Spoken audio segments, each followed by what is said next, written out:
War Games team, assemble!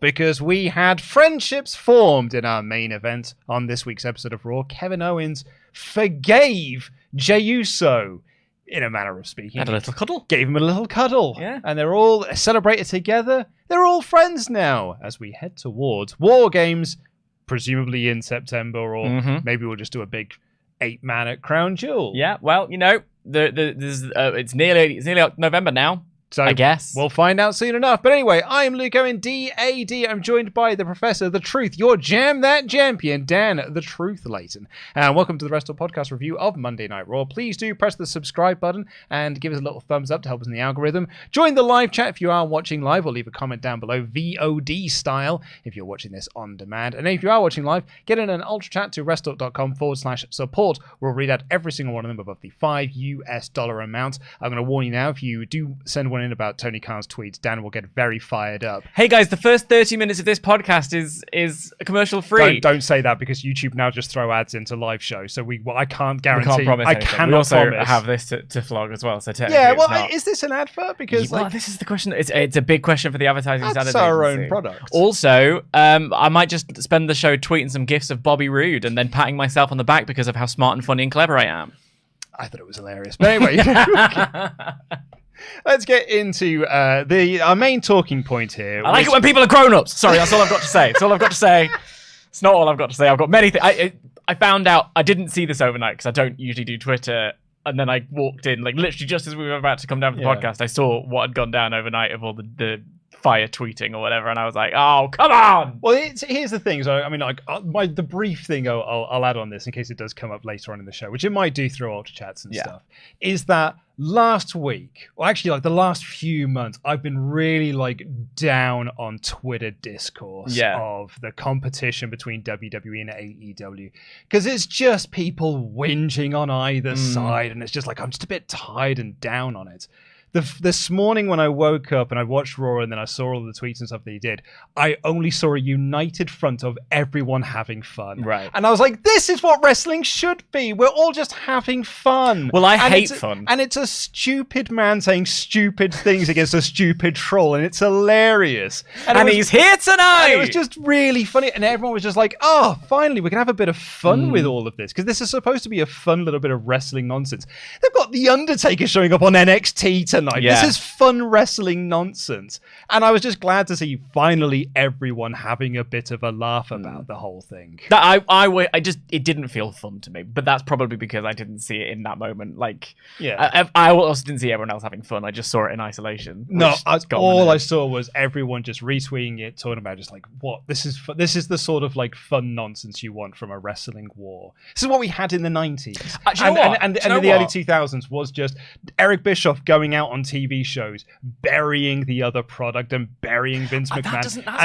And Vince McMahon on Raw burying Eric Bischoff, and the wrestlers burying those in WCW, and it was just back and forth. And like, they're just doing it for fun. Because it's fun, because they all like each other and they all get along. Everyone in AEW gets along with everyone in WWE and vice versa. All the wrestlers are friends. But they're doing this because it's fun, competitive competition rivalry.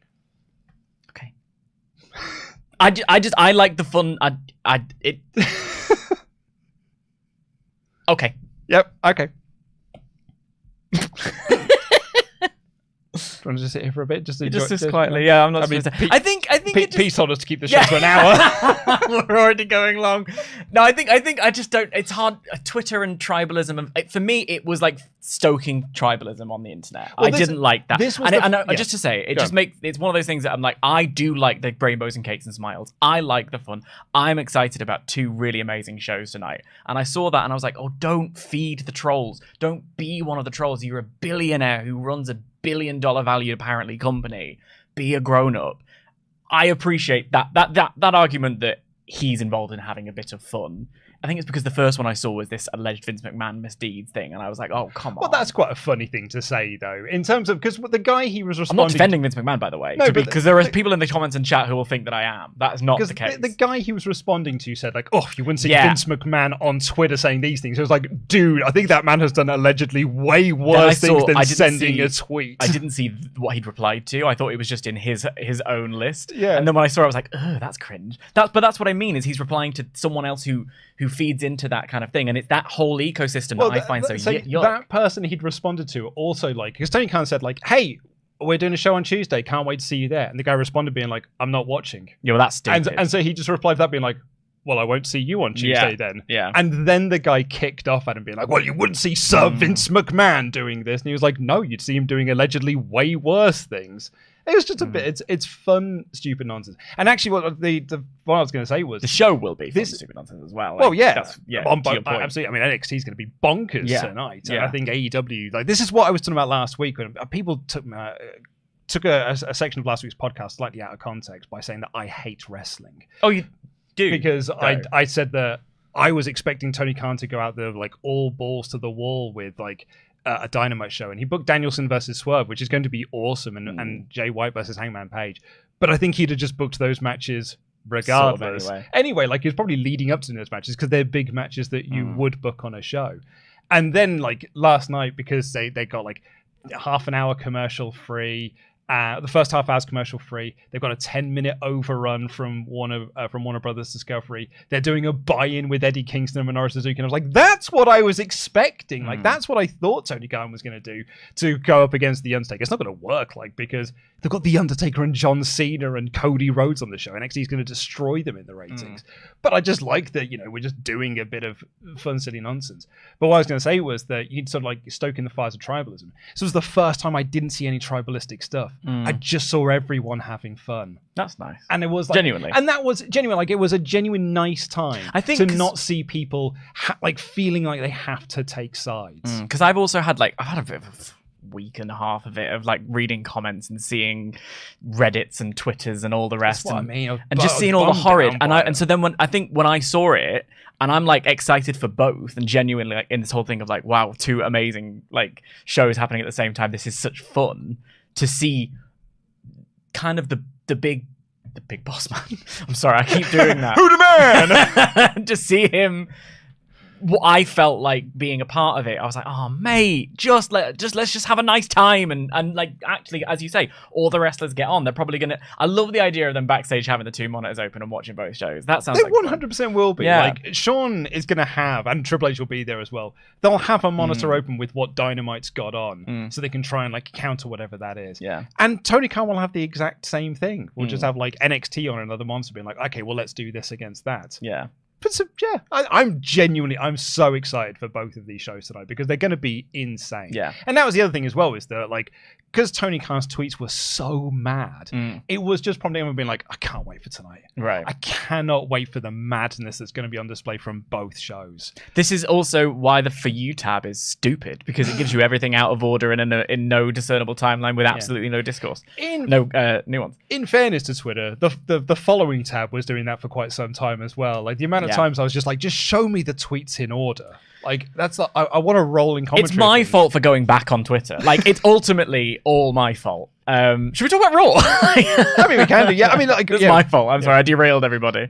No, it's fine. I mean, this is like it's a big part of the discourse, I guess. And like, really, there's not a whole lot to talk about with this opening. Well, the opening chat that we've got here, anyway. It's just like it was the most noteworthy thing on the show, I guess. But it's not like a huge story progression. It wasn't a huge show. It wasn't, but it was a great show. I had a really good time.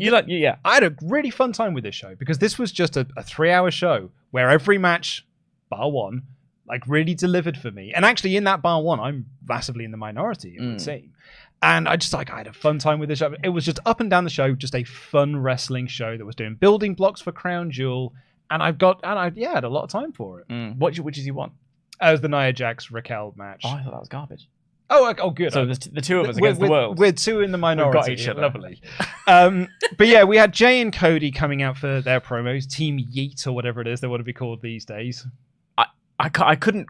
Oot. Is he woofing? Is he saying oot? Isn't it? Is oot and oos and yeet? Well, no, but like Cody would say oot and then Jey would say yeet, and I'm 30 and from England and white. Yeah, well, I mean, Dan, I'm going to a Scene Queen concert tonight. I'm fully expecting someone to come up and be like, "Oh, it's so cringe that your daughter felt like she had to bring her dad to this show." I just thought it's so cringe that you're here. I mean, it is going to be cringe that I'm there. I don't want to say that to you, though. I think someone might. I would imagine someone, because someone once went up to Ollie Davis in a club and said, "You're too old to be here." And so Ollie, what a prick! So Ollie just dabbed at him. Oh my god! It's one of my favorite Ollie Davis stories in the world. He just dabbed at him and just like, "Oh my god, are you dabbing at me? Is that what you're doing?" So he just dabbed more. I just started dabbing harder. Ugh, you know about. I'm not even going to try and be young. I was going to flossing. I think there's something called hitting the woe or catching the woe. There's stuff like this. The other thing I see running on Twitter, like someone's been sharing some videos, being like, "Oh man, she really ate in that clip." I have no idea what that means. Oh, I know ate. Yeah. It means you did very well. So, like for instance, say that. This main event ate. It was a great main event. It was. It turned into. I was quite surprised. Yeah. Well, I was. Come on, Daniel. But like with these four men, you're surprised that this was good. I was surprised that the Judgment Day didn't get involved. When I saw the graphic that said confirmed this match, I was like, well, let's look forward to the main event where the Judgment Day get involved. Yeah. So, yeah. But anyway, so Cody and Jey came out for this promo, and they actually kind of addressed this idea of like, are you trying to duck Roman Reigns? Like, there's a story that you said you're going to finish, but you're doesn't like you're finished now. You kind of want tag gold elsewhere. And Cody sort of like kind of ducked the question a little bit. Like, he's still got his eyes on it. And then, Michael Cole brought up his dad. And then we nearly got the Cody Waterworks. And I was like, oh, it's been a hot minute since we've had Cody crying in a promo. And where's my dad? And then, sorry, it's every Cody promo. I watched the first 2 years of AEW, so it's every Cody promo. Where's my dad? And then Sami Zayn and Kevin Owens came out, but they played Sami's wrong theme. Yeah. And I was like, no, don't change his theme, because I was really pissed off about them changing Carlito's theme at Fastlane. Oh, were you? Well, they changed to a garbage theme. Right. So I don't know why you would bother taking one that's good and making it rubbish. They've changed a lot of themes to garbage lately. Yeah. So there was a part of me that immediately was like, oh, hang on. I thought maybe it was like a heel turn. And then I realized that it was when he made a point of talking about it, I was like, oh, they've done a mess up. They've done a mess up. Yeah. But Sami and Kevin were here basically just be like, look, we won those tag titles at WrestleMania. Off one of you, it should be added, and we want to win those tag titles back. And so they had a match made for tonight. I really thought this was going to be a Crown Jewel match. I thought they were going to do the tag match at Crown Jewel, but no, they're doing this match here, and then next week they're doing the rematch with Judgment Day. So I now sort of I don't know what we're going to do at Crown Jewel. There was a lot of that this week actually, because it was this one. The two tag matches, as you say, the Intercontinental belt isn't going to be is on Raw next week. I guess it's a season premiere, and that means something, so they're going to be loading it. But like, I don't know. Is Dynamite on Monday next week? You never know. We'll find out, I'm sure, if we tune into X. I was a little bit like, oh, that's gone quick, and I didn't like this segment, this interview segment. I thought, especially at the beginning, I thought it was laying it on a bit thick, and I thought it dragged out a little bit. I was a little bit like, get to the point, Michael. Like, stop belaboring this. Like, ask the question, could it not have been a backstage segment or something like that? It just felt weird to me. I didn't really love it. Sami comes out to a weird theme. They just pressed the wrong button. I was like, what's going on here? And I felt like it was a little bit backwards. I felt like it was 2 segments in one, but then it was 3 segments in one. I didn't really get it. And then I also would have preferred, for instance, like Cody and Jey to be the ones to say, we're baby faces now. We're like hyping the baby face. Do you want another go? You guys kind of Judgment Day. Did they screw them out of the titles? Sort of. JD helped them win the titles. Yeah, you kind of deserve a shot of these belts. We'll be the ultimate baby faces and give you that chance. But then, and also having previously in the night asserted that Judgment Day are getting a rematch soon, I couldn't buy into it as a result. So then we get the confirmation that the match is happening, and I was like, well, Judgment Day are probably going to interfere in this. As the world turns, Sam through the hourglass, these are the days of our lives. This is repetitive stuff every single week. So I was a little bit down on it. I quite like this segment. I think my bigger issue I've got with it, or my only issue I'd have with that, I suppose, is that there's not more to talk about. Like, I feel that if you've got Sami and Kevin going up against Cody and Jey, you probably should have quite a lot to dive into. But I was writing up my edited review of this for the WrestleTalk News channel. I was just like, yeah, they spoke and then they set up a match. Felt like it maybe should have been bigger. But what it did lead to was a great main event. Like it was KO and Sami versus Cody and Jey. Sami got his right music this time. Yes. Yeah. And yeah, like what I really loved about this match is the emotion of it. Because you had Cody and Sami, they would do a wrestle and they'd be like, oh, well done, you. You know, that was really good. It was like cordial and very respectful fighting each other. There was a moment when during the commercial break when like Sami didn't take like he had an opportunity to do a sneak attack or something, and Kevin was shouting at him for not taking it because this is a wrestling match and we're in a fight here. I want to win these tag titles back. But Cody is peacemaker. He is on the side of Cody. He's on the side of Jey. Like he's got their backs. So they were just wrestling respectfully and cordially. But then it just kept boiling over into actual they would hit a move and then Cody would be like, the hell, man? Like, it was no need for that. Or Jey would be like, what the hell? And then Kevin would get in and again, some of the hockey fights and stuff. Or it was really like Kevin and Jey getting into the hockey fights and then Cody trying to break it up, but Sami attacking him was like, whoa, like what are we doing here? And I loved how it kept boiling over and crossing that line from being respectful fighting into, no, I want to actually fight and wrestle you because we want to retain these tag titles. I really liked the emotion of that. I agree with that completely. That's the thing. I think I found the segment at the beginning so odd, and then the main event, when I realized that there wasn't going to be an interference and actually this was the story we were doing, I was like, oh, brilliant. Now I was able to sort of settle into it a little bit, because for the start I was a little bit on edge. I was like, should I really be paying attention, because inevitably this is going to go, I can only see this going one way. And then when it turned into, when they start having their big fight between them, I'm like, well, at the very least, we're going to get a big brawl. And then it turned out that was just the match. And I really enjoyed, as you say, the kind of hockey fight element of it. I enjoyed that it ultimately came down to who was better at wrestling on this particular occasion, on this particular evening. Yeah. And I thought the match was great. I really, really liked it. Surprised that's such a clean finish as well. Because, yeah, me too. They hit what are they calling the Cody 1D, which I think is the Cody 1D. Well, I said this in the edited review, but like Co 1D, the one Cody, or the one Cody, the 1D cutter. Cody 1D feels like the least. That's option D. Yeah. I like your one actually better. Yeah. Which one was the mine? one Cody? The one Cody. Yeah, I guess way better. Yeah. But they hit that move and they won. Hey, it's no coplocution that we got on Collision the other day. Oh, bless him, he tried. He really went for it. This is the thing. I think at least good for you for going for it. Every commentator, like he said that out loud, and I'm like, that's not the one. That's not the one. But I felt like I had to say it. Yeah. But, it's probably not that one, though, is it? It just crosses it off his little notebook. Try again next week. I'll try. I'll speak to him and see what he wants to call it. That move, though. Especially at Fastlane when they first busted it out, I was like, that's a thing of beauty. It's well good, isn't it? Yeah, it's a proper really smart choice for the pair of them to do. Although Cody landed full on his neck with this I watched it a couple of times, really worried about him. Because I was like, I hope you haven't landed on your head. He landed full hard on his neck and the back of his head, and then rolled over and went, oh! Yeah. Not a fun bump to take. But they got the win. And then afterwards, Sami and KO, sad we didn't win the titles. But Sami gets in the ring and he shakes Jey's hand and he shakes Cody's hand. And then Kevin gets in and he shakes Jey's hand. And he raised his arms, and, at least for the time being, they're on the same page. I thought maybe it would be a begrudging shake of hand and walk away, because then at the very least, I've shown you the respect, I still don't trust you, off you go. For him to essentially give him a bigger shake of hand than he did to Cody, who we've established that he quite likes, that was a really interesting essentially the final frame. It was the final 5 seconds of the show. And I really I was like, oh, okay, this is fun, because whatever way they go with it, there is almost a really painful I mean, I spent half of the end of last year being like, at some point, Jimmy and Jey are going to turn on Sami and it's going to be heartbreaking. And then the way it actually shook out, I don't think any of us expected it to go the way it shook out. But it's almost like feeding us that, they get together and we like it, so that at some point, one or all of them is going to...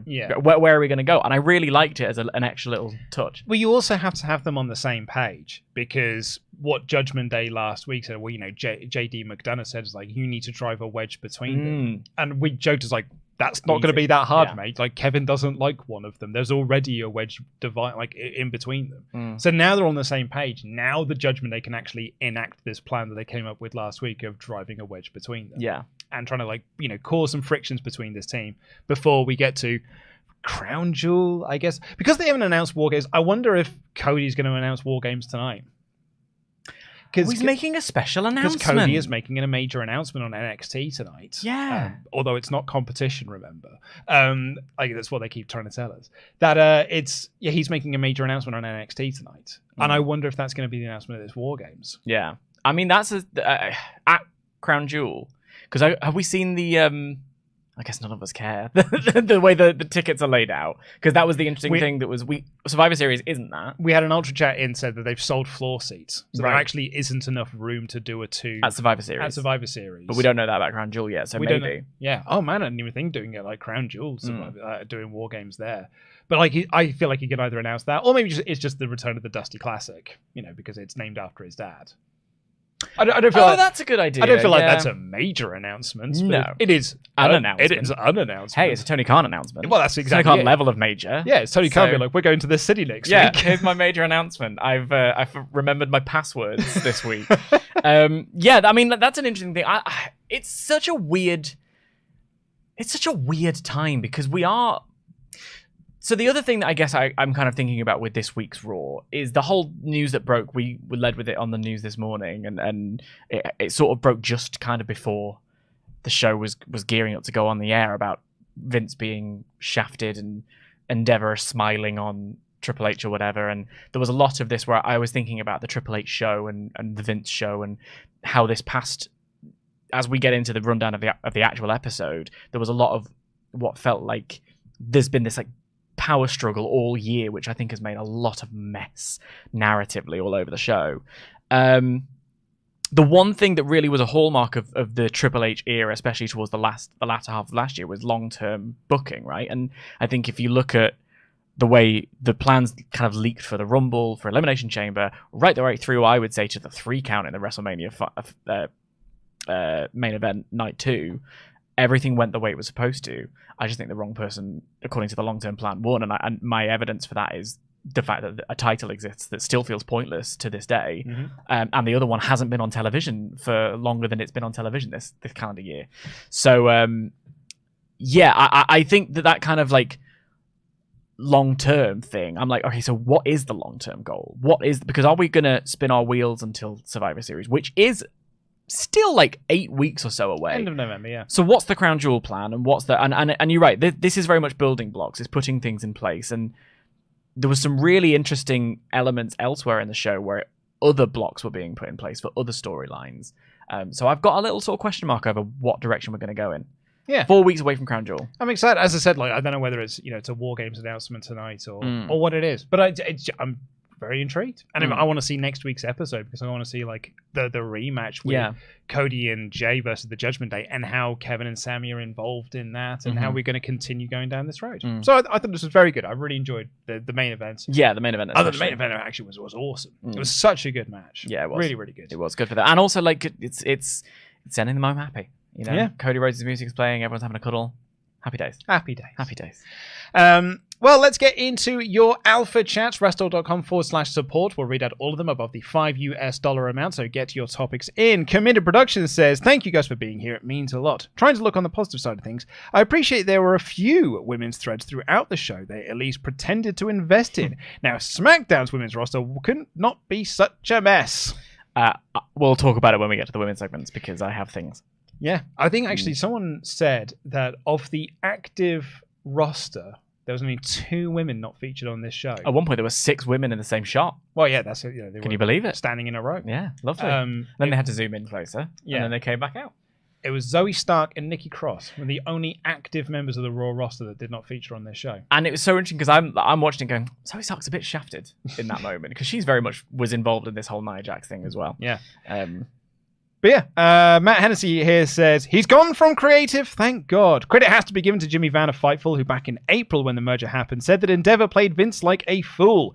They told him that he wanted what they wanted to hear and could remove him after the merger, and that's what they did. No more Vince in creative, thank God. Now, so Jimmy Van absolutely is a smart businessman and said, this is what I can imagine. And Sean Ross Sapp kind of extrapolated a bit of this on the Fightful post show, being like, I'm not saying this is a report. This is what I think has gone down.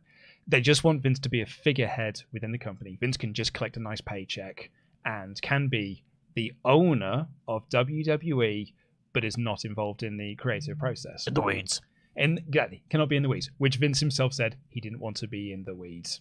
But the other side of the fight, immediately, well, and this is where I come back to the what I was going to say. The Fightful report was talent's response to this is, "I'll believe it when I see it." The last few weeks, he has had no Vince involvement, and I think that's quite clear. Tegan Knox has been on the show. Oh yeah, but it really is a case of like, I thought he retired last year, and then he came back. I thought he was then gone from creative, and then he came back. Like, I will believe it when I see it. And I know I'm seeing it right now, but it's been 3 weeks. Yeah. Like, well, let's see where we are in 6 months' time. Yeah, because I mean, there was the whole other thing of him talking about how the show had been stagnant. Like, he exists in a world of his own. Like, the show had not been stagnant; it had been growing exponentially, and the product had been getting rave reviews. It's the hottest product right now. There you go. So, like, and it wasn't his, and so he didn't like it because he's billionaires. But anyway, it is that thing of like trying to figure out whose show is whose, and like, you know. Here's a Triple H hallmark, a tag team match getting a long main event. Here's a triple threat match. Yeah, here's a Vince hallmark. The plan changed 10 minutes before. Tegan Knox is left standing like a girl who wasn't asked to prom, as Natty goes out and answers an open challenge. Like, so that was recent. That was a couple of weeks ago. So 4 weeks ago. Let's see. Let's let it play out. Let's let it play out. But like, as it currently stands at the moment, yeah, like he's not ousted from the company, but he's just a figurehead within WWE. And I mean, yeah, we can all be like, ding dong, the witch is dead, but that man made more money out of this Endeavor deal. Like, I don't think I can run with the argument that Endeavor played him for a fool when he sat on like a big pile of Scrooge McDuck money. No, it's like not playing him for a fool as much as using him as a pawn to get what they want, right? Yeah. Which unlike, I guess business is business, and Vince is desperate to live in succession. So, Ben Valeric said, unrelated to Raw, because he's on SmackDown. Whatever, ever wondered what Reigns does with all that free time? Woodwork, making tables that he can be the head of, cooking meals, being the tribal chef, walking the big dog on a leash. One has to wonder. You've been writing those for a while, and I can tell. Let's get into the main show itself. I think that you can actually kind of tell what an episode of Raw this was. The lack of, and I thought this about Fastlane as well. Like, Fastlane was a very mid pay-per-view, considering how hot the product is right now. And actually, I think it's a testament to how hot the product is right now that a mid show, I still thought it was like, I had a great time with it because the product is hot and the crowd are into it and everything. I'd said this about tonight's NXT. Like, honestly, they probably could have just had Dom and Becky on the show and they'd have beaten Dynamite in the ratings. Yeah. Because WWE is hot. NXT is hot. Dynamite is cold. Yeah, it's a cold product right now. You've only got to look at the attendance for either thing and to see that's the Collision case. Was like it's like a ghost town. It was literally. And this coming Dynamite's like 3,000 tickets sold. It's a cold product right now. So then they didn't have to bring in Cena and Rose, but what they want to do is absolutely like decimate. Well, we talked about this yesterday. It's TV renewal time. Well, that's the other half of it. Yeah, like they want to get over 1 million. They want to say our C show is better than their A show, and here's the ratings to prove it. So give us loads of money. It's a smart bit of business, but it also then means that there's not a huge amount of things to talk about within the show because, like, although it's a hot product, they can just put on shows that are broadly fine, and it just feels like it's great because it's a hot product.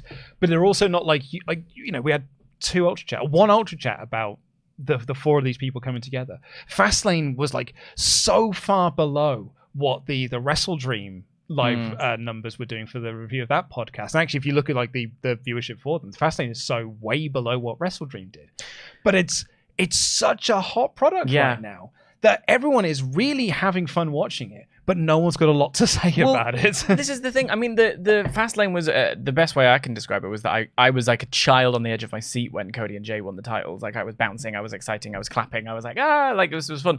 And then by the time it was LA Knight and Cena, I was tidying up and half watching. Do you know what I mean? Like, I wasn't a very boring match. I wasn't fussed. And then the main event, I kind of like, I don't like Last Man Standing as it is, but they did some interesting thing, and then the wrong person won. So like, I found it like a weird show in the middle of all of this stuff. Like, to your point, I think we are in that post SummerSlam lull.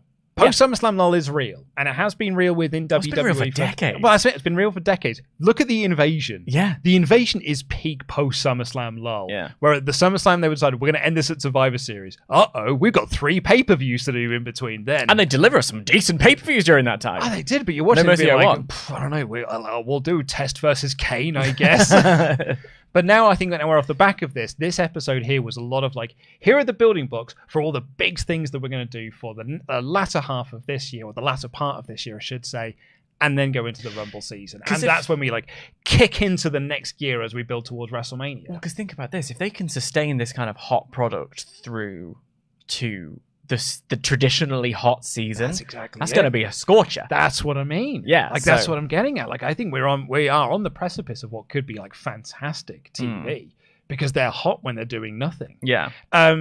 But I did enjoy the opening of this show. It was Seth Rollins kind of teasing that he's going to have to relinquish the title due to his ouchie back.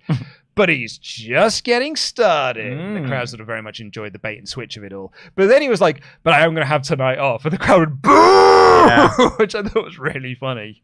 Yeah, he corpsed as well, didn't he? Yeah, like, no, guys, we're still having fun. This was supposed to be see my song, will you? And out comes Drew McIntyre. And Seth's almost like waiting for the attack, waiting for someone to jump him or something like that. And Drew's like, no. I want you. World title match. But I don't want it now. Don't want it next week. I want you at 100%. I say we do this at Crown Jewel. And Seth's like, all right. Yeah, we'll do this at Crown Jewel. Yeah. Drew's not a dick. No, well, that's it. Drew is consistent. Yeah. And like, so what happened at the end of this segment was he leaves. Damian Priest gets in the ring, starts beating down Seth, looking to cash in, which is what he wanted to do at Fastlane before Rhea stopped him. And, I mean, I don't know what you were thinking here, Damian. Why didn't you come out with the briefcase? Why did you give it to Dom to run out from the other side of the building with? No, you go and get a ref. You did not think this through at all, sir, I would say. Or senor, maybe. And Dom runs down from the back with the briefcase, and Drew just swats him out of the air, stops him, is like, no, you're not doing this. And he launches the briefcase, and Seth Rollins sends him packing. And Seth goes up to him and is like, look, I don't get it. You won't help the New Day when they're being beaten up, but you're coming to save me. Like, what's that about? And Drew very calmly is just like, because this is my business. Like, what happened between New Day is none of my business. But this is my business. I want you at 100%, so I'm not going to let this happen. He's a consistent character, and I thought this was a really nice beat to that character. Actually, kind of what went down was that he allowed the beatdown to go ahead. He wasn't going to get involved in the beatdown because he's not there to save anybody. But the second the briefcase got involved, he was like, nope, I want that belt. Like, this is about him and what he wants versus like, you guys, I'm sick of being this good guy. And that I loved last week, the whole, I said sorry, so it's fine kind of thing. This was an extension of that, a continuation of that. And I thought, it was a really great little beat. It was brilliant. Kofi Kingston took on Ivar in a Viking Rules match. This was a hell of a lot of fun. These two are awesome together. It was missing the ship, so I had to take it down a star. I enjoyed the match they had 3 weeks ago. More the out of nowhere banger that they had, but they were just like, we're just gonna go out there and just have a 4.5 star match, apropos of nothing. But that doesn't take away anything from this match. It was still really, really great. Lots of like, through tables and plunder and stuff. At one point, Kofi grabbed Ivar by the beard, launched him off the top rope through a table. Valhalla showed up and got involved, and then Xavier Woods came down to even up the numbers, but Ivar squashed him through against the barricade, and then drove Kofi through another table and hit the moonsault for the win. Yeah. Fun stuff, this. It was fun. I mean, it's really interesting because it's not even the best Viking Rules match we've seen this year. But like... And I did miss it made me think of the Alpha segment, and I thought about Alpha Academy a lot during this episode of Raw, because there was something about the trios element of it and the story that they were telling that led to the Viking Rules match that I think we were all just like, oh my god, this story has been so good, and then they've just had this absolutely brilliant chaos match. And you're right, the alternate was true here, where they had that out of nowhere banger, so this then had to live up to a normal match, but with a bit of chaos. And at the beginning, it kind of was feeling its way out. The second they had that first table spot where I hadn't noticed them put the table up, I don't know if I just wasn't looking at the screen when they did, but by his beard, he drags Ivar off the top rope through the table. I was like, whoa, hello. And then there's Valhalla to get involved, and that great splash onto Woods and the moonsault that remains a thing of beauty, even if he does land on Kofi's head. It turned into a really decent, fun match. Doesn't live up to the other Viking Rules, but still had a great time. So... Priest was having a little pop at JD McDonough backstage, and Finn and Rhea were trying to play peacekeepers and announced that, look, we're going to have a tag title rematch next week against Cody and Jey. And Rhea tells JD McDonough that he needs to go handle Drew McIntyre. Spoilers, that does not work out well for young JD McDonough later in the show. They could have taken a second take of this. Like, if this was live, if this was anything but live, step up. Like there was about 3 or 4 stumbles in the middle of this promo where I was like, that's kind of not okay for your top guys. I didn't mind it. It was a lot. I mean, maybe it's because I'm an actor. And I notice these things. Raquel Rodriguez took on Nia Jax. This first hour has been a proper slog, is what I wrote down, which is probably a bit harsh. I was going to say, I don't think I would agree with that. I think I was just tired. It's just Rhea ran like it went. It didn't even go that long, but it felt like it went long. There was nothing offensive about it. Like, it wasn't offensive. Boring. It just wasn't good. It just was dull. Yeah. And I read that when the post-match stuff down, Rhea and Shayna had more energy in a 30-second face-off than the whole segment did otherwise. I said this in my edited review, but like, God, it only went 7 minutes. It felt like it went way longer than 7 minutes. Yeah. But it went 7 minutes, and then Rhea Ripley ran in and caused a DQ. Shayna Baszler ran in, and everyone brawled and Shayna stood tall. Genuinely, I thought all the beatdown stuff and the post-match angle was way better than the match itself. It's like we said last week, that opening the show with a brawl was far better than opening a show with a Nia Jax Shayna Baszler match. Like. Okay, here's the positive I will put on this, though. I proper laughed when Nia Jax off mic just said, "You big back bitch." You big back bitch. That's what we're going to call her from now on, the Triple B. So, that was funny. Yeah, that was very funny. I appreciate that was funny. I had an interesting thought while this match was taking place, and then I saw while on Twitter that, I think my thoughts were interesting. I saw from, I think it's Kate from Fightful, said this about, I wish we could see a Rhea Ripley title reign, and I'm aware that she's currently the champion. And I was like, that kind of is a more succinct thing that I had been thinking amorphously while watching this match, where like, Rhea's the champion, but I don't think she needs to be the champion, like, for her role in the Judgment Day to be what it is. And there could be people fight. This is where we could get another women's segment in the show, like, and there's abundant places, as we said last week, where you can take time off and add more things in elsewhere. Then I thought about it a little bit more, and I was like, well, hang on, having her run the Judgment Day while also defending her championship, but she's being spread too thin, because while she's defending against a pretty stacked roster of quite talented, badass women, Zoe Stark, Shayna Baszler, Raquel, Owens, whatever, build them however you want to build them to us. The men are infighting and being little drama queens, and it's forcing her to have to split her focus, and that's a really interesting and fertile ground for story that you could do something with. Instead, she just sort of has this prop, and I'm like, I'd like a little bit more of the actual championship stuff. Well, I was going to say, I think the to your point there, and as to Kate's point as well, when was the last time she defended the belt? I did try and do some math on this. So she's been a champion now for 191 days. And I remembered, so Natalya, she was defending against Raquel when Nia Jax came back. She defended against Raquel at one of the pay-per-views. Was it Payback? Was it Payback? I think she defended at Payback. She defended in Crown Jewel, but that was a squash match. Night of Champions. Yeah, thank you. Night of Champions. She defended at Backlash against Lena Thingy Face. So that's 5. So we're looking at a defense every 35 to 45 days, which I guess isn't the worst. Was as well. Rhea Ripley defeated Raquel Rodriguez. I don't remember that match at all. Yeah, because it was completely uneventful. Raquel has way better pay-per-view gear than she does weekly gear, by the way. Her gear at the moment is rubbish. But then they show us a little like graphic of her, and I'm like, you're a specimen when you're wearing good gear. Like, allow it. But yeah, so in terms of defenses, there haven't been that many. There have, though, been more than you remember, but I think that is damning by faint praise. Well, that's also because a lot of them were short defenses, because go. I think she was hurting for a bit of time, so she wasn't in long matches. And I went on a tirade about this earlier on this year, being like, this doesn't feel like a world title run. And it still doesn't, in fairness. I think that they will have a very good 4-way match when they eventually get to it, and they're doing a good job of sort of building up this division. But yeah, she doesn't really feel like she's much the champion. Kind of in the same way that Seth doesn't really feel like he's the main champion of the men's division. Becky feels like a bigger champion than than Rhea Ripley does. Hondo P. But Rhea Ripley also feels like a massive star. And she is a star. Oh, she's a star. She's a bigger star than the belt is. But that's the thing. That moment with Acknowledge Me on SmackDown was like, whoa, like a lovely. Like, she's a huge star. Like, and when she came out, I think she looks great as well at the moment. Like she's really, really leaning into it and doing such a brilliant job. I think, to your point, she's a bigger star than the championship is. Yeah. You could raise it, like if you book it right. I keep running my notes, not Kathy, which means I then never call her by her actual name. Jackie Redmond. Jackie. We're allowed to call her Jackie Redmond. No, it is. I've made my peace. But I haven't. I've also not remembered her name any time I watch the show. So every time she's supposed to get, I'm like, not Kathy. I'll come back to that in my Jackie notes. Redmond.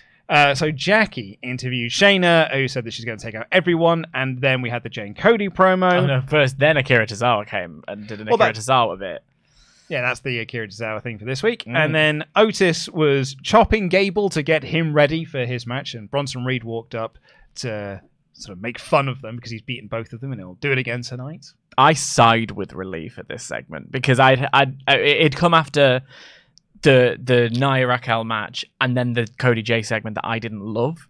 So when suddenly, with all its snafus and all the rest, so then when suddenly I see Chad Gable's chest and he's going, "Thank you again," I was like, oh, my team are here. It was, good. I feel like they've lost a lot of momentum, though. I know what you're saying. I know what you're saying. I don't think Chad has, but I think the Alpha Academy as a unit have. Remember how hot like they were as an act? Like the Maxine Dupree stuff. Yeah. I thought about this. I was like, another reason that I want like a Mae Young Classic back again. Just want to watch him train Maxine Dupree a bit more because that stuff was so great. And the Otis stuff, I think it's almost like in the ascendancy of Chad Gable, are they leaving the Alpha Academy behind by accident? I don't think they're actively trying to split them or make it. I mean, Maxine came out with Chad during the show. I do wish, though, that we could get more of that momentum keeping going because I think they're so good. Ricochet took on Bronson Reed and Chad Gable in a triple threat match, the winner of which will face Gunther next week for the IC title. Earlier in the show, Ricochet attacked Shinsuke Nakamura during a backstage interview segment he was doing with Byron Saxton. So when Ricochet was making his entrance here, Nakamura attacked him and gave him possibly the worst GTS I've ever seen. And I've watched quite a lot of CM Punk matches. It was more of a go to nap, wasn't it? Yeah, I've watched more CM Punk matches than a lot of people have. I said it was more of a go to nap. Oh no, I heard you. I liked his deep V. I'm saying I thought CM Punk remarkably did a better go to sleep than Nakamura did you see Kenta's tweet? Yeah. Oh yeah. I'll see you at Survivor Series. Lol. Yeah. Hey, it's another reference to CM Punk. Everybody. Well, that's at least he wasn't Corey this time. Corey Graves on Twitter, bless him, being like, "Does anyone watch the Usual Suspects?" Yeah, I also like the idea. It was a reference to Dusty, you marks. I gotta say, when he did say that line, and then everyone was like, "CM Punk's got a lightning bolt," and I was like, "That's a common phrase." Like the lightning bolt one less so, but the one about like the devil's biggest trick, that's now a common phrase. But I do like the idea that like, hang on. Corey has tattoos. You know who else has tattoos? CM Punk. It's a reference. So anyway, Nakamura attacked Ricochet, so he wasn't going into this match at full force. But this was fun triple threat action nonetheless. I particularly loved the finish on this, which was Gable did the Chaos Theory suplex on Ricochet, and Bronson Reed was almost like waiting for him to finish that move so we could pick out Ricochet from the end of that move and then slam him onto Chad Gable and hit the Tsunami for the win. There's a moment during this where Chad Gable was just running wild and Maxine at ringside just shouted, "That's my coach!" Yeah, it was great. Love that. There was a really nice little, I think the second half of the match, we always talk about the TV matches presenting as and we see it a little bit later on in the women's title match as well. There's almost like a comeback from the break and then there's a new level of pace because we're into the actual match now. There was a great moment where they did a super kick into a German, so there was a lot of nice little triple threat action going on to help get Bronson Reed over that really made the crowd stand up. That was a lot of fun. And then the end, I'll even take it a little bit further beforehand because what led into that amazing sequence was Chad getting the ankle lock in on Ricochet and then Ricochet diving out of the avalanche German suplex, landing on his feet and tweaking it because he's been in the ankle lock, which then leaves him open to the Chaos Theory. It was like everything was a nice chain. It's quite simple stuff. Bronson Reed picking Ricochet out of a pinfall is such a good visual. And then slamming him into the guy who was pinning him. Exactly. It was so great. Really simple. Really well done. And also, he's pinned Ricochet, so Gable's still got a case to make if he wants to get in the title picture. I thought it was very effective. Yeah, I had a lot of fun with this. Jackie interviewed Becky, who said that she's not 100%. What is it with people having title belts and just not being at 100%? What is it with people having books? Well, yeah, she's got a new book coming out. Wrestling Unmasked. Get your copy. It's in the link video description. We're actually going to be announcing the winners of our competition shortly. For 5 signed copies of this book we'll be giving away. Huge. Got our 5. I know the 5 winners. I don't. I do. There you go. In fact, you know what? Are we going to do it now? No, don't say anything. Just, There you go. Look at that. There's your winners. Controversial. I know, right? Anyway, Xia Li walks up. Yeah. And they were like, what about me? And I was like, yeah, good question. Yeah. What about you? Where have you been? Do you know I went to cagematch.net, one of probably the best website on the entire planet. Yeah. To very useful. God, it's a useful resource. Yeah. To find out when her last TV match was on Raw or SmackDown. It was March. Yeah, that's pre-draft. Yeah, it was pre-WrestleMania. Yeah. It was teaming with Lacey Evans. Goodness me. I mean, she's been doing a lot on main event. Well, no, she's been losing on main events. She hasn't. She's been on it. Yeah, she has been on it. More recently, but yeah, she lost to Nikki Cross. Yeah, well, there you go. She lost to Indy Hartwell. I thought this was a mistake. As much as it's nice to see Xia Li, I thought it was a mistake to have her come out here because it telegraphed the ending. Now, I think we all knew what the ending was going to be, but it's your thing of setting up the next challenger before the challenger's out of the way. Could this have come later? Yes, I feel. But that said, she also Tegan gets her chance, and it's like the poor girl's been waiting about a month at this stage. Like Tegan got her chance. Where's mine? It's like let her have the chance first. She didn't have it yet. So it was a little bit telegraphy for me, but I did like seeing Xia Li there, and again points to maybe he has been sent off to the Great Mustache Dye Palace in the pasture. Drew McIntyre took on JD McDonough. You could call this a McDouble.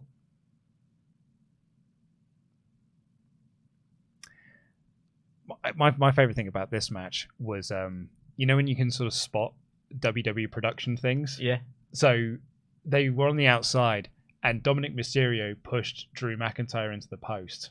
And I was waiting for Michael Cole to say, Raw rolls on. Right. Can Drew McIntyre get back into this?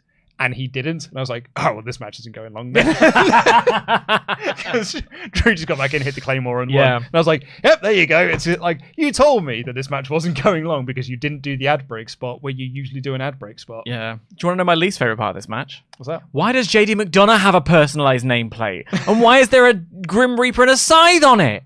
What are these personalized nameplates for? I found out what mine was, actually. What, your nameplate? No, what my sort of like... Oh, your nitpick. My minor annoyance nitpick thing is. And it is commentators clearing away from the desk before a spot happens by the desk. Right. But it's not like a spot is being set up to do at a desk. It's like someone gets bowled over and commentary have already stood to one side because they know the spot is coming. Yeah, there's something a little bit like video game Matrix about it, where like you've arrived in the zone where the sort of CPU knows it's supposed to move. And sort of Scarpa. That's a good one. Priest and Rhea were watching backstage, and Rhea said that she's got an idea. We'll find out more next week, I suppose. This is where I was like, God, what a mess this year has been, because it was making me really think about this. This was where I thought about the power struggle, because Michael Cole keeps talking about these auditions that are going. He's auditioning for the Judgment Day or whatever. He's been auditioning for months at this stage. Like, it was the week after the draft. There you go. So, like, in fairness, there was a 3-month period where Vince was kind of like back in charge of things. So, like, they put that storyline on hold. And between that and the Nakamura Ricochet stuff, I'm like, it's been this whole business of like, oh, Vince is away so I can get my steps in, and I'm going to bring back Johnny Gargano for 5 minutes, and then I'm not allowed to, and then I've got JD McDonough in, and then I'm not allowed to, and then I've got Tegan Knox, and then I'm not allowed to. It's like this power struggle has been going on, and it genuinely is such a credit to the performances that have been going on in the ring, and to some of the creative that has managed to get through the net, that the product is as hot as it is, because it has been difficult at times, hasn't it? It's been stop-start. I think that there's a product that is so hot right now because everyone feels over, and it's actually got like, it doesn't feel very much to do with creative. I think it's just presentation. Like, Cody is just a star, yeah, and like Main event, Jey Uso just feels like a star. Yeah. Kevin and Sami just feel like stars. Becky Lynch, Judgment Day, like they just feel like the presentation of them on shows has been so great. It's what I was saying was so good about the Jade Cargill presentation at Fastlane. Oh my god! Like immediately making like she's a star. Like she is an important deal, and look at what a big deal we're making out of her like arriving silver at the china. Building. It was awesome. Like, it was so great, and I think that's why the product feels hot, because everyone just feels hot. They could do nothing. There's a great line from one of my favorite movies of all time, Airheads. It's a brilliant 5-star movie. I think it's Brendan Fraser's finest work. It might even be Steve Buscemi's finest work as well, and Adam Sandler for that matter. Might even be Michael McKean's grand opus in terms of like comedic work. So it's a 5-star brilliant movie. But there's a line in that movie where Brendan Fraser, it's a band, they're a little punk band, trying to get signed to a record label. The way they do it is to get their song played on the radio. You can tell this is the 90s. And when they go there, the tape breaks, and they get it placely played by holding the radio station hostage until they can play the tape and try and get themselves a record deal. And they sort of get this record deal towards the end, but it's all like this big phony thing. And it's like, oh, you don't actually want us for the music. You want us because we've become popular because this is, this publicity stunt that we're doing. And Brendan Fraser has this line where he's like, this isn't about the music. For all you know, our album could be Pip farting on a snare drum. He was the drummer of the band, Adam Sandler. And I was like, I ain't farting on no snare drum.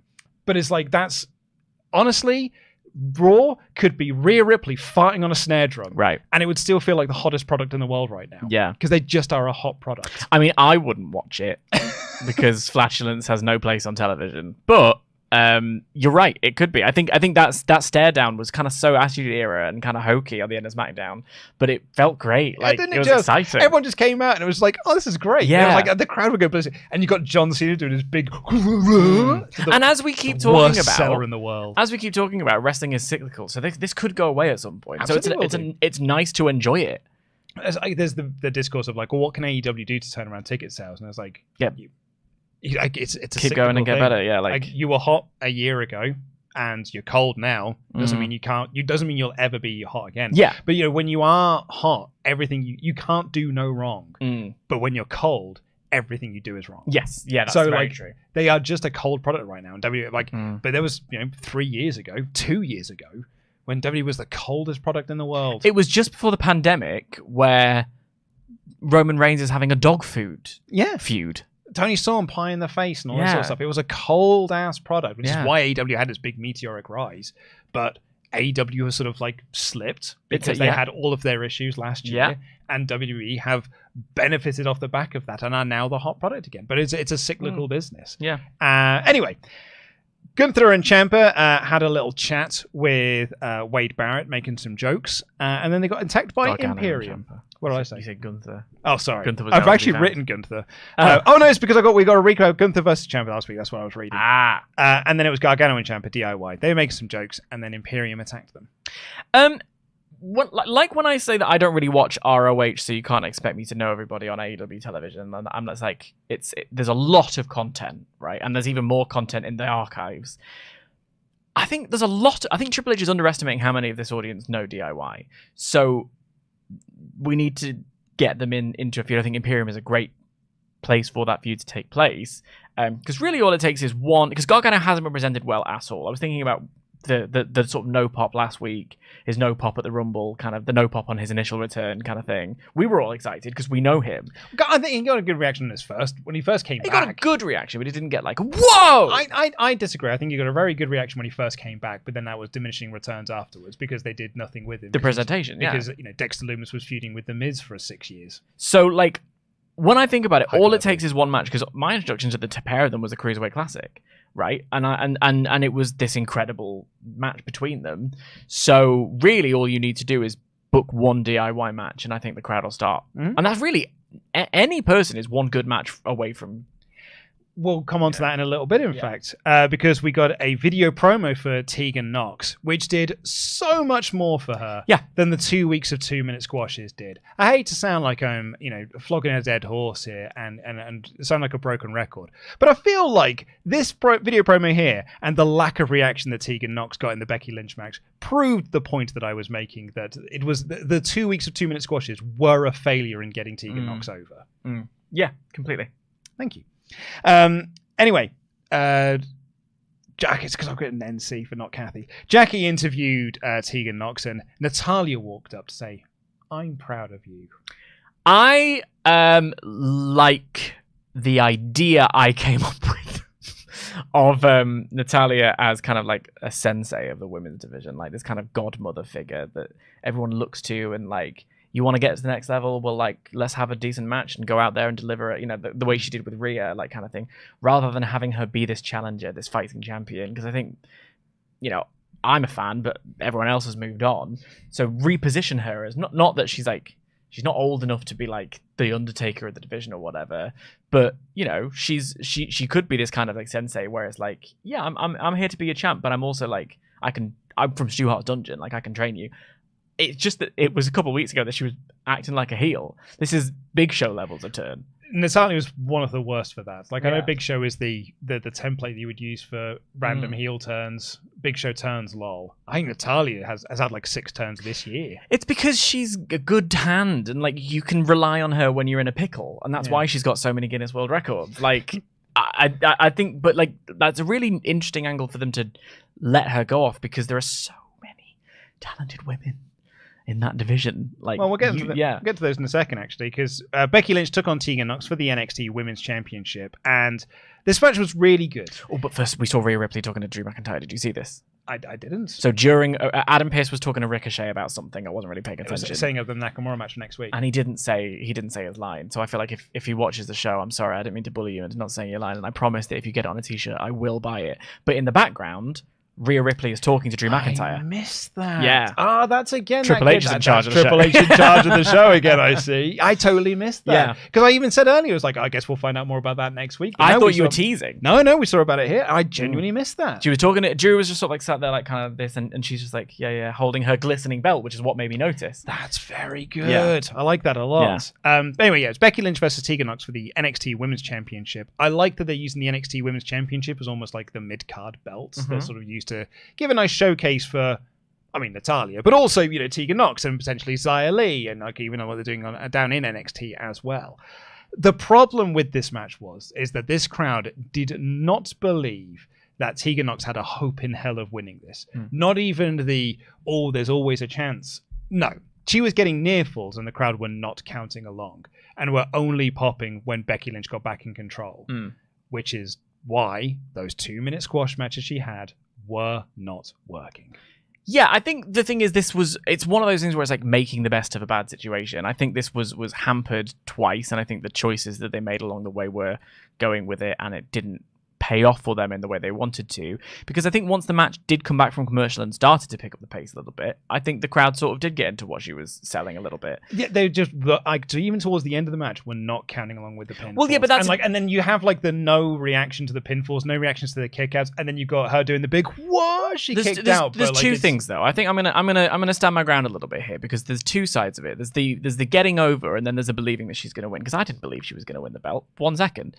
I wouldn't have believed it if she'd come out and answered the open challenge for 1 second. But when you do the open challenge, and this is why I think it's frustrating them, probably really frustrated, the open challenge is the thing of like, who's this? And then they come in and then they can go ham on their stuff straight away. Versus when you've built a match for a couple of weeks, you need to feel each other out, and it needs to feel, and they gave them a nice chunk of time here as well. It becomes a different match to produce than an open challenge response. So you are right. Like the audience, nobody believed. I'm not going to sit here and pretend for a second that I believed that she was going to win the belt. But I think that come the second half, and especially the sort of close of the match, they were buying into Tegan Nox's performance, and I think that's the success there. It's like, more of that. Don't just like let her not be on TV next week, and people will. If you book them, they will come. Like we need to see these people to believe in them, and the women haven't had. This is what I've always talked about. What you've backed up as well when you talk about the like, if they're not over, well, you haven't booked them, so they can't be over. If they're on telly, we'll start buying into them, and this showed that, I thought. Well, this is the point I was going to end off on, was this match got her over, and Michael Cole was like going to town on the idea of losing in defeat, getting over in defeat. Sometimes losses actually benefit you in a way. And the crowd were more receptive to her afterwards. Were they popping with the near falls? No. But they might have been if you'd have done, say, 2 weeks of this sort of match where you could have gotten over her moveset, got over her finish, gotten over this idea that she could be a threat to Becky's championship. Again, I'll use Julia Hart as the example here. Or I'll use Sami Zayn at Elimination Chamber. Like I never went into that Elimination Chamber match thinking that Sami Zayn was going to win. But one line from Michael Cole made me believe that he could. There's always that chance. Julia Hart, I really didn't think that she was going to win that belt. But the job they'd done in putting her over on TV, on Rampage, on Dynamite, on Collision, really made, like, during that match, I was back and forth. I was like, I don't know who's actually going to win this match now. And that was from a very, like, you know, oh, we're doing Julia Hart? Okay, I guess. 2 weeks later, it's like she is the person that could dethrone Chris Statlander for this belt here. And that did not happen with Tegan Nox on this broadcast here. But the match was good. Match was really good. Nox looked great coming out of it. She survived. She hung with Becky Lynch. That, as long as you can follow up from that, that's what should be able to then you can use to get her over. Just get your reps in. Just get your reps in. Let the women get their reps in and they'll show you what they've got. I think that she would have done, I mean, obviously, and we can't go back in time and fix this. The Open Challenge would have done so much better for her. Yeah, that's what I'm saying. That's exactly what you were saying there. If she'd have just come out, if she'd have got to answer that Open Challenge and had this match with here, she'd have been over already. Yeah. But the 2 weeks that we did before this haven't helped one iota. So, and you do have to get better at booking on the fly. You do have to get better at figuring out how to work with what you've been given. Candice and Indy were chatting with Adam Pearce backstage, giving an update on Johnny Gargano, and Rhea Ripley came in to demand that she has a match with Shayna Baszler next week, which are a load of matches announced for next week, including this match as well, because Tegan and Natty were having a chat. The party girls walked up and were just like, they want to take her for a beverage. Let's go for a beverage. And then Chelsea and Piper walked up to do their mean girl shtick. 6 women on the screen at once. And then a match was made between Natty and Piper. I understand your excitement. Yeah. That 6 women were on the screen. They all got screen time. They all got screen time. I hate WWE staging of this. Oh, yeah, awful. All 6 of them just standing in a row. It's like no one stands like this. No one also talks like this either. Piper never been like, I think you and I should have a match on the season premiere of Raw next week. It's like, no one talks like this. No one talks like this at all. And it's true. But it's one of those things where you just kind of have to accept the format. That's how they do it. I'm just happy they were on screen. I'm happy that seconds beforehand, Indy and Candice were there as well. That's 8 in a row. Like, also, as I said, just 2 women. Indy and Rhea had a little chat. Guess where Elimination Chamber's going to be? There's your opportunity. 2 Australians fighting for the women's title. Let's do it. That's what I would book. So, just giving, and yet the idea that the only women who weren't on the screen this week was Nikki Cross and Zoe Stark. Yep. Shame, because I think Zoe Stark especially has deserved all the stuff she's getting. But thank God for that. Thank you. Apportion more time. Figure out what segment goes where, so that you can create more time for these women to get their reps in, so that we can start buying them as challengers, and then give me a small budget to do a Mae Young Classic in the style of the G1. I'll book it. You don't have to do any extra work. I'll do it for minimum wage. I'm begging you. I feel like Triple H has heard the criticisms. I feel like someone figuratively, not literally because this happened on another show, figuratively held up a sign that said, book the women's division better. And he heard that, and he's taken that on board, and he's doing that. Yeah. As opposed to the other company, who actually had the sign and was like, well, I'll do that for 2 weeks half-heartedly. I'll pay for them. And then I will give this lipstick service, and then we're back to just where we were previously. Yeah. Having said that, now Tony Storm is getting over, so I feel like he might like go whole hog on that one and just sort of like put the title back on her, and then still only 1 segment though last week. Oh, of course, only 1 segment. Dan, what are you after, Dan? I'm after 6 women on screen at once on Dynamite and Collision. More than 1 segment. Are you high? What do you think's going to happen? It is, joking aside, it is important when people when you criticize something and then they respond. It's like, good, thank you. Keep going. Credit where it's due. I don't know if this is the case, but it does feel like that he looked at last week's show and was like, 2 minutes of women's wrestling on the whole show, huh? I probably should do better than that. Gotta back that. Gotta get better. And especially when, look, Becky and Tiff drew the biggest rating on NXT then had that banger. The talent is there. Let them fly. Yeah, I really feel like he heard something and was going with it. So kudos to them. But that was the show. I gave it... 2 more segments. Firstly, I want to do the rundown of next week, which was, I think for the season premiere that we need a fresh theme tune. If I may, please, can I pitch the Who's Won't Get Fooled again? Because meet this new season, same as the old season. It's Judgment Day versus Cody and Jey. But then we had the most incredible videos. And Nakamura versus Ricochet. Exactly, there you go.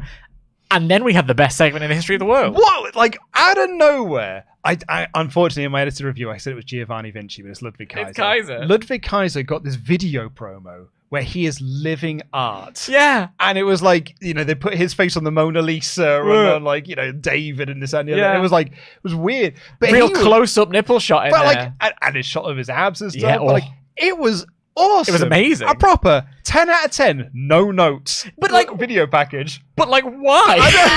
I don't care. To what end? Do this for everyone. Sure, yeah. Honestly, do this. I hope Vinci gets one next week. I hope you do this for every single person. Yeah. I would do one of these for Akira Tozawa. I would do one of these for who else is on the card? Well, just as long as it's not Candice LeRae believes in fairies. As long as we can steer clear of that, I'm begging you. It also did give me the energy of Kaiser had funded this himself. Do you know what I mean? It's not like they made a package. It's like he did, and he's slipped someone the tape to slip into the broadcast. At least we now know who's been trying to break up Imperium all this time. It's Ludwig Kaiser in the year of Triple H being like, I think you should break up this group and give me a singles run. Look at my nipple. Look at my nipples. Look what a good single star I could be right here. And it works. Honestly, this was awesome. I'd actually forgotten about that Candice LeRae one. Did wonders for her as well. Look at the push she got off the back of it. Anyway, that was the show. I gave it 4 out of 5 in the edited review. I thought it was a really fun show. It was fine. I gave it 3. But yeah. I just wish you'd like WWE more. Dan. Yeah, Triple H is ever in the corner with a stack of money that I'm not getting this week. You're getting all your Tony stuff. Oh, yeah, but certainly for slating him there. I love the idea that we have every single week, we have Triple H in one corner and Tony in the other with a little checklist. Honestly, I brought this up a couple of times. There was a video that was going around on Twitter. I'd actually see the video only because people were tweeting me being like, how does it feel to have the dumbest people on Twitter talking about you today? And So... because I had that video, someone clipped out a video of me talking about Swerve Strickland and Danielson, and I thought Tony Khan was going to book a mad show for Dynamite this week because he's going up against Cody Rhodes and The Undertaker and this and the other, right? So people were just like Luke hates wrestling, WrestleTalk hates wrestling, this and that. And there was one prominent wrestling journalist in particular was interacting with that tweet, being like, yeah, they do hate wrestling. So people genuinely believe this was a true thing. But within the replies to that was, and tweet clip this out, was WrestleTalk are WWE shills, and a different person saying WrestleTalk are big AEW marks and hate WWE. And it's like, it's like the BBC, though. You dumb fuckers have no idea. I always say with the BBC, it's the Conservatives and Labour are always like, well, you're favouring the other side, which generally means that you're doing a pretty good job. You're bang in the middle. Not to pat ourselves on the back. That makes me think that we're being kind of fair. If we criticise AEW and WWE to the point that the other party thinks that we're favouring the other one, probably means there's some balance in there going on. Yeah. Also, we hate wrestling. That's why we've made it our entire careers. I praise things when I like them, and I have a go at them when I don't. Yeah. Also, some tribalism. Tony, put Twitter down. Don't feed them. But that's why when I saw everyone was just having fun this morning, I was like, yay! With that extra context with as well. With the extra context. Because, would I do it? No. Would I be quite embarrassed if he was my boss? Yeah, because it was major cringe. Do you know how often I want to subtweet? Do you know how? And then I just don't. I don't have billions and own a football club. I'm so thrilled that my boss doesn't use Twitter. It's a wonderful feeling to have. Yeah. Because I don't want my boss to do cringy shit like that. But and it is major cringy. But everyone was having fun, so I had fun. Great. So big thumbs up from me. Yeah. Much like a big thumbs up for this episode. Unlike you, who hates wrestling. I do. Oh no, I hate it. I want to put it in the bin. Gonna give a shout out to this episode's podcast. Head on over to patreon.com/WrestleTalk tomorrow. We need to share our iPad because Holly keeps leaving it in the other studio. Holly keeps leaving in the other studio. She needs to fix that. Yeah, Holly Musgrave. As you were. From No Rolls Barred. on the No Rolls Barred Twitch streams, which happen on Monday night, which you should absolutely tune into. The excellent No Rolls Barred Twitch stream that Holly Musgrave and Blair Shepard do in the No Rolls Barred studio on twitch.tv/No Rolls Barred, which is absolutely wonderful and excellent. Left the iPad in the other studio and they're now filming in there, which means we can't access it. every single week. So, shout out to our patreon.com/WrestleTalk backers.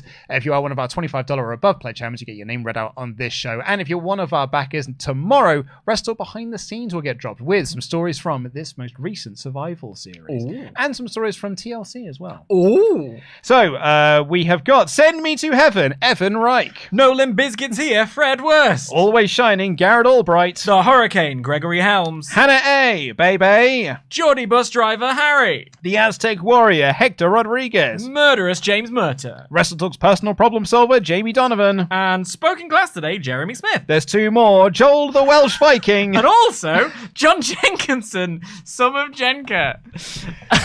I also can confirm that the WrestleTalk Extra episode this month will not be Battleground 2013. No. Poor Mayor of Painesville, Dan, has been campaigning for that to win the poll for 7 years now. This has not won. But instead, we will be doing Halloween Havoc 97. Oh.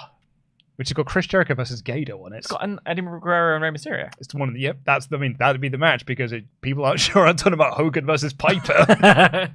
Anyway, let's get into the rest of your chats. Ding, ding, ding. This is your last call for them. We're kicking things off with York Master, who says, I find it funny how everyone's main fear of the Judgment Day is them turning into the Bloodline. I bet Gunther drops the IC title to Gable on Christmas, runs it back with Cody at the Rumble, but in reverse. He wins and then beats Seth at WrestleMania. Only way to pay off this great run. That might as well have been sent in by you. Yeah, that's what you've been campaigning for. Gunther winning, Gable winning at Christmas, and then it being Gunther comes out at 30 and wins the Rumble is with Cody. And I've been saying that for weeks. You and me. Hurt Business 2 said, instead of writing good stories for these women, just throw them all in the ring and have a melee for no reason. No depth or character development. So lazy. These ladies deserve better. I think that the melee element of it is actually all right. I think the idea of Shayna and Nia and all the rest of them having a bit of a batter, it kind of works. It feels a little bit like more fire rather than just them coming out and being like, I want a title shot. I want a title shot. There are better ways to do it, but I think it's better than nothing.